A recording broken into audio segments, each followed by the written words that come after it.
Hello friends, welcome back to my channel rainbow.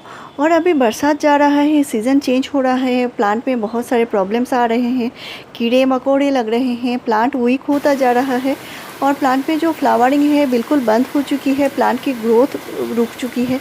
तो इसके लिए सारा सलूशन बताने वाली हूँ। साथ में मैं ये बताऊँगी, आपको गार्डनिंग अगर बहुत ज़्यादा मुश्किल लगती है, आपके पास टाइम नहीं है, तो ये सारे फर्टिलाइज़र आप अपने प्लांट में दे सकते हैं। बिल्कुल फ्री के होममेड फर्टिलाइज़र होंगे और इसका जो रिज़ल्ट है 100% है, क्योंकि ये जो होममेड फर्टिलाइज़र होते हैं ये ऑर्गेनिक तरीके से प्लांट को बहुत ज़्यादा हेल्दी बनाते हैं।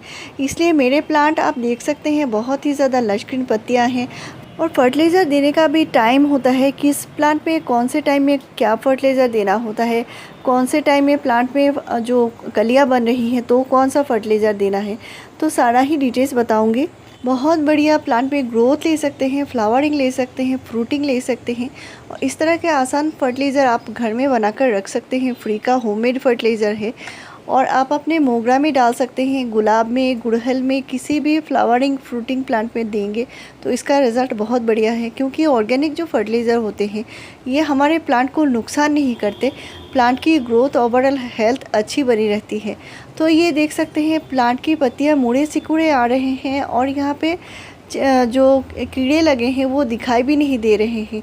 तो ये जो कीड़े मकोड़े लग जाते हैं इसके लिए बहुत बढ़िया पेस्टिसाइड बताऊंगी। साथ में मैं ये बताऊंगी प्लांट में कौन कौन से खाद अभी डालना ज़रूरी है ताकि प्लांट की ओवरऑल ग्रोथ अच्छी होती रहे। साथ में प्लांट में अगर कलियां नहीं बन रहे हैं तो भी बनेंगे। तो फर्टिलाइज़र जो होता है वो सीज़न के हिसाब से भी चेंज होते रहते हैं और प्लांट की ज़रूरत के हिसाब से भी वो फर्टिलाइज़र देना पड़ता है। ये जो पेस्टिसाइड बताऊँगी ये आपको कम से कम वीक में एक बार ज़रूर इस्तेमाल करना होगा। अगर चाहे लगे हों या ना लगे हों तो भी आपको इस्तेमाल करना है ताकि प्लांट में आगे जाके कीड़े मकोड़े ना लगे। और इसके लिए कुछ प्रिकॉशंस भी है, कैसे बनाना है सारा ही डिटेल्स बताऊंगी। तो यहाँ पे मैंने लहसुन लिया है, बहुत ही आसान सी चीज़ है। और लहसुन की जो कलियाँ है, मैंने एक कली ली है जो थोड़ा बड़ा साइज़ का है। अगर छोटा कली आती है तो आपको 3 से 4 लहसुन की कलियाँ लेनी है और एक लाल मिर्च लेना है। लाल मिर्च अगर नहीं है तो कच्ची यानी जो हरी मिर्च होती है उसका 2 या 3 ले सकते हैं। तो इनको अच्छे से कूट लेना है। इनमें आप हाथ मत लगाइए, नहीं तो हाथ में जलन होगी। तो इनको अच्छे से कूट कर पानी के साथ डाइल्यूट कर लेनी है। तो यहाँ पे मैं 1 लीटर फर्टिलाइज़र बनाऊंगी और इनको कूट के मैंने ½ लीटर पानी में रखा है।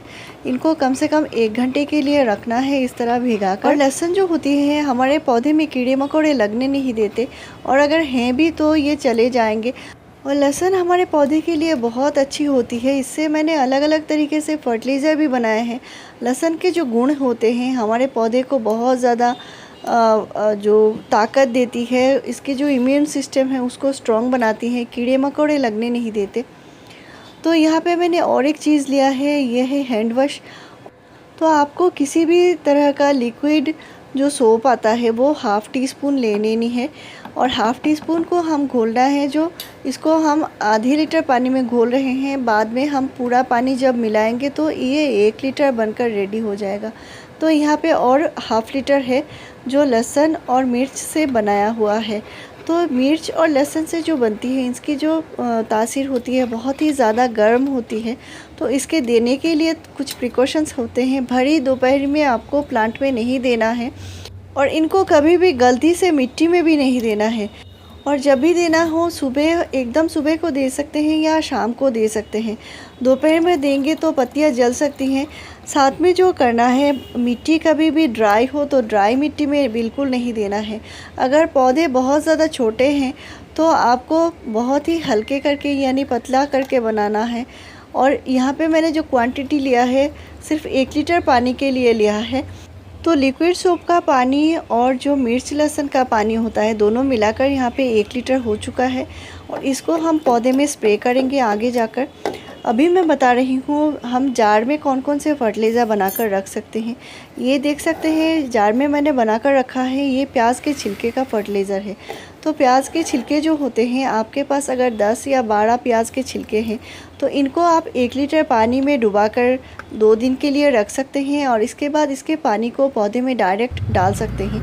बहुत ही आसान सा फर्टिलाइज़र है, प्लांट में आप साल भर इसका इस्तेमाल कर सकते हैं। तो ऐसे बहुत सारे फ्रेंड का बताना है जो हमारे पास टाइम नहीं है, हम साल भर कौन से फर्टिलाइज़र प्लांट में डाल सकते हैं अच्छी फ्लावरिंग लेने के लिए, तो ये आप प्याज के छिलके का फर्टिलाइज़र डाल सकते हैं। लेकिन फ्रेंड्स, आपको सिर्फ प्याज के छिलके का फर्टिलाइज़र डालने से प्लांट में अच्छी फ्लावरिंग होगी ऐसी नहीं है। प्लांट को कंपोस्ट भी देना पड़ता है, क्योंकि मिट्टी में अगर आपको अच्छे से न्यूट्रिशन नहीं देंगे तो प्लांट कभी भी हेल्दी नहीं रहेगा। तो इसके लिए हम मिट्टी में भी जो नाइट्रोजन बेस्ड फर्टिलाइज़र होता है वो भी डालते हैं। तो यहाँ पे मैंने कंपोस्ट लिया है और अभी सितंबर महीने में आपको हर एक प्लांट पे कंपोस्ट ज़रूर दे देनी। और प्लांट में अभी कंपोस्ट इसलिए देना है ताकि प्लांट की जो न्यूट्रिशन चली गई है मिट्टी से वो प्लांट को फिर से मिल जाए। इसके लिए आपको एक मुट्ठी कंपोस्ट 15 डेज़ के गैप में अभी प्लांट में ज़रूर देना है। तो अभी बरसात जा रही है, ये काम आपको ज़रूर करना है। साथ में मैंने माइक्रो न्यूट्रिएंट्स दिया है। प्लांट में अच्छी फ्लावरिंग लेने के लिए आपको माइक्रो न्यूट्रिएंट्स कम से कम 15 डेज़ के गैप में एक बार प्लांट में ज़रूर देनी होगी। और जिस किसी प्लांट में फ्लावरिंग नहीं आती या कलियाँ नहीं बनती तो उसमें ज़रूर दीजिए, आपको बहुत ज़्यादा फ़ायदा मिलेगा। साथ में मिट्टी की हल्की गुड़ाई कीजिए। अभी मिट्टी बहुत ज़्यादा हार्ड हो चुकी है और हार्ड मिट्टी में आपको फर्टिलाइज़र या कुछ भी डालेंगे तो इसका कोई फ़ायदा नहीं मिलेगा। तो इसके लिए आप मिट्टी की हल्की गुड़ाई कर दीजिए, इसके बाद ही प्लांट में न्यूट्रिशन डालिए। साथ में आपको जो करना है, मैंने जो पेस्टिसाइड बनाया है इसको कभी भी ड्राई मिट्टी में नहीं देना है। आप देख सकते हैं गोबर खाद मैं ऊपर से डाल कर रखती हूँ। इससे क्या होता है, जब भी हम पानी डालते हैं तो इसका न्यूट्रिशन प्लांट को थोड़ा थोड़ा मिलता रहता है। साथ में प्लांट में अगर पत्तियाँ पीले हो रहे हैं, मिट्टी में कीड़े लग रहे हैं, तो ये हल्दी पाउडर कम से कम 15 डेज़ के गैप में एक बार ज़रूर डालना होगा। तो ये आसान सी कुछ चीज़ें हैं फ्रेंड्स, प्लांट को देने के लिए बहुत आसान सी चीज़ें हमें घर में ही मिल जाती हैं। और ये जो लिक्विड फर्टिलाइज़र देख रहे हैं आप, ये मैंने काव डंग कंपोस्ट से बनाया है। काव डंग जो आती है घर में, हम जो प्लांट में देने के लिए लाते हैं, उसमें अगर 3 या 4 महीना पुराना हो जाए तो इसको आप इस तरह जार में भर कर रख दीजिए। और 1 लीटर पानी में कम से कम आपको 100 ग्राम जो काव डंग होती है उसको भिगा कर रखना है। और इसको आप 10 दिन के गैप में प्लांट में डाल सकते हैं लिक्विड तरीके से। तो जार में बनाकर रखने से ये बिल्कुल ख़राब नहीं होता। साथ में देख सकते हैं ये केले का छिलका का फर्टिलाइज़र।